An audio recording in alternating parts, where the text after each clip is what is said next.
So yun, Miguel Love, shoutout sa inyong lahat dyan, Luzon, Visayas at Mindanao, at sa mga kababayan natin at sa mga nagmamahal kay Yorme Isko Moreno.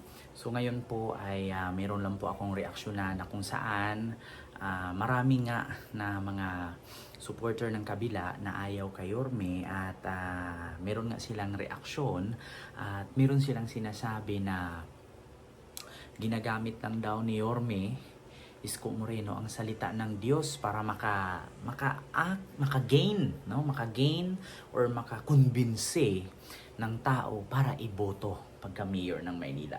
Actually, ito marami naman po akong naririnig dyan na gumagamit din sa salita ng Diyos.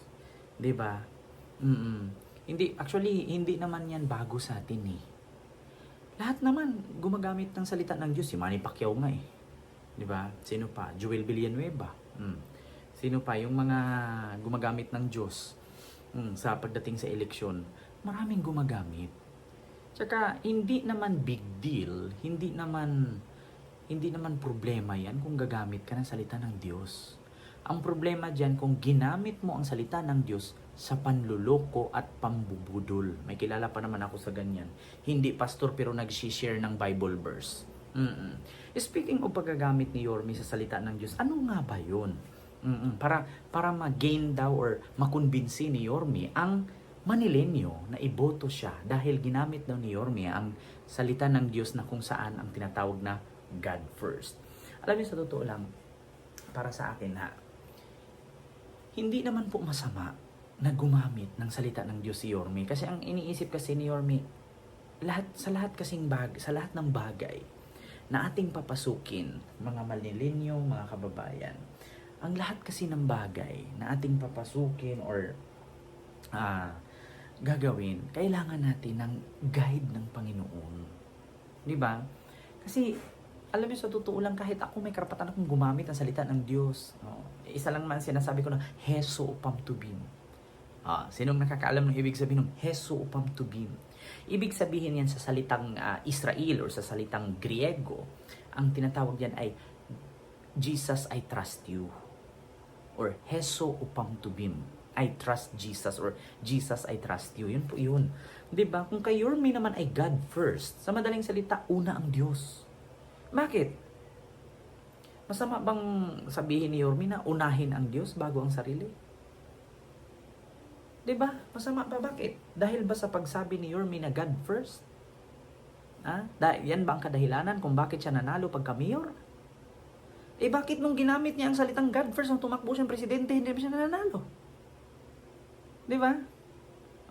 Huwag niyong idahilan yung paggamit ni Yorme ng salitang God first, no? Para makumbinsi ang taga Maynila. Hindi po yan kadahilanan. Kaya binuto si Yorme ng Manilenyo. Ang kadahilanan dyan, may proyekto, may napatunayan, may pruweba. Kaya siya binuto ng tao. Diba? Hindi ko naman sinasabi na yung mga kalaban niya noon or mga nagdaang mayor ng Maynila ay walang ginagawa. Kaya sila'y nanalo. Yung iba naman kasi nakikita ko dyan may ginagawa nga. Yung magtapo ng basura. Alala nyo yun? Yung nagtapo ng basura sa unahan tapos sinusundan, sinisibot-sibot. May ginawa. 'Di ba? Yun nga lang, palpak. 'Di ba? Kung nanood man si Yorme ngayon, matatawa. Yorme, alam mo 'yan. Alam niyo 'yan, taga Maynila. Ako ba naman, ilang taon ako dito sa Maynila simula nung ako'y bata pa. Hindi pa nga ako tinuli, nandito na ako sa Maynila. Hindi man ako resident naman ako sa Maynila kasi nasa batas natin na kapag ikay tumira sa lugar na yan sa more than 6 months, ay matatawag ka ng residente. 'Di ba? Bago ka pa nga makapagparehistro sa lugar na yan, kailangan 6 months pataas na nakatira ka dyan. Pwede ka magparehistro. Pwede ka lumipat. Pwede ka maging butante. Ako ba naman, Diyos ko, hindi pa ako tinuli na sa Maynila na ako. Ito si Yorme ay city councilor pa lang. Nasa Maynila na ako. Nakikita ko na si Joaquin, maliit pa lang yan si Joaquin. Si Ma'am Daini, Diyos ko, napakabait na asawa niyan. Kitang-kita ko na yan si Yorme. Ako po'y nakatira noon sa Honorio Lopez. Harap lang po ng tinitirhan ni Yorme Isko Moreno sa Pais. Tipais ba ang tawag doon? Tipais Elementary School. Diyan po nag-aaral yung mga pinsan ko at ako po'y tagahatid sundo. At ang bahay ni Yorme ay nasa gitna ng elementary at high school. Nasa gitna ang bahay ni Yorme. Gala po ako ng Ilaya. Gala po ako ng Smoky Mountain. At araw-araw po akong namamalingki sa talipapa ng tawag dito, balot. Sa balot po ako namimili. Sa Pritel po kami nangungumpra ng mga grocery. Diyan po ako matagal na po sa Maynila hanggang sa palipat-lipat na po ako kung saan. Sampaloc, Santa Mesa, Santa Ana, saan pa, San Andres Bukid, Pedro Hill, Quiapo. Paikot-ikot na lang kami ng tirahan. Pero nasa Maynila po ako. At sino pong hindi makakakilala kay Yorme?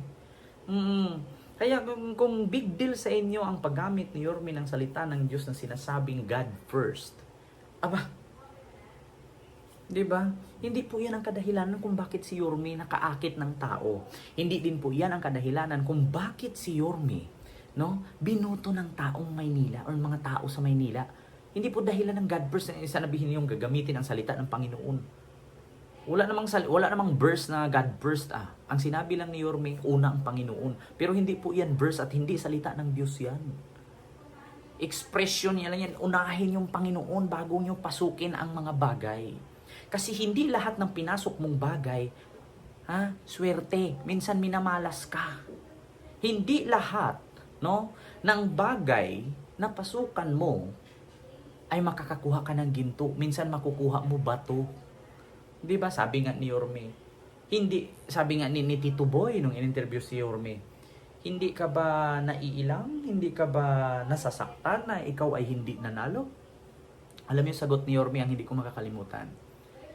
Walang problema, Tito Boy. Kasi alam ko naman po, pagdating sa larangan ng politika, kahit 10 kayong maglalaban-laban, isa lang talaga ang manalo at merong matalo. May nananalo, may natalo, tanggapin natin kung hindi man tayo pinalad. At baka nakalimutan ninyo, nung tumakbo si Yorme bilang isang city councilor, at nung tumakbo si Yorme pagka-vice vice mayor, hindi pinalad. Tumakbo ulit pagka-vice mayor, nanalo. Tumakbong mayor, hindi nanalo. Tumakbong pagka-mayor ulit, nanalo. Tumakbong pagka-presidente, hindi nanalo. Baka sa sunod takbo niya, magiging presidente na siya. Alam niyo, sa totoo lang, si Yorme kasi sports lang. Yan yung sinasabi nating politician. Yan yung totoong politician. Alam niyo kung bakit? Yung mga politician na nagagalit pag natalo, hindi politician yan. Alam niyo kung bakit?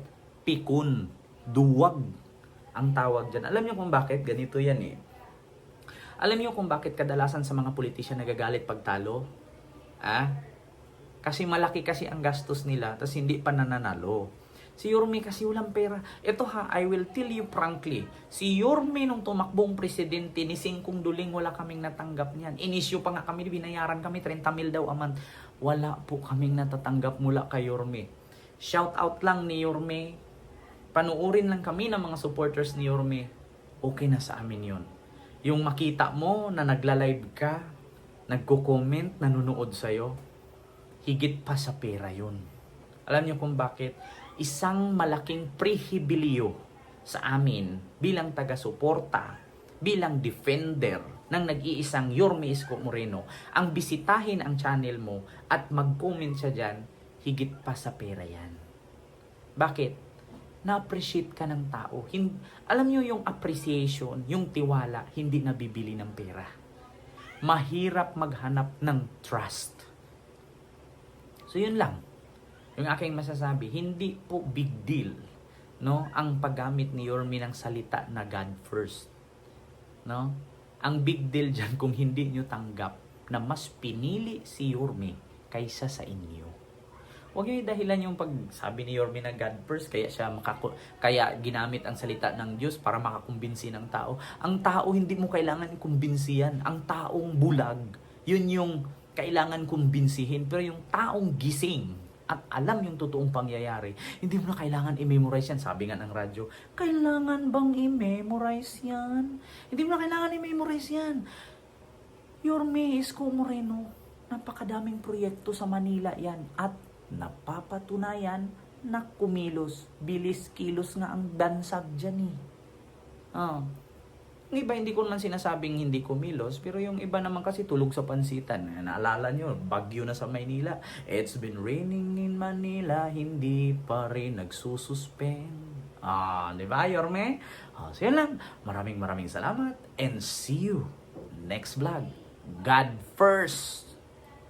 Thank you.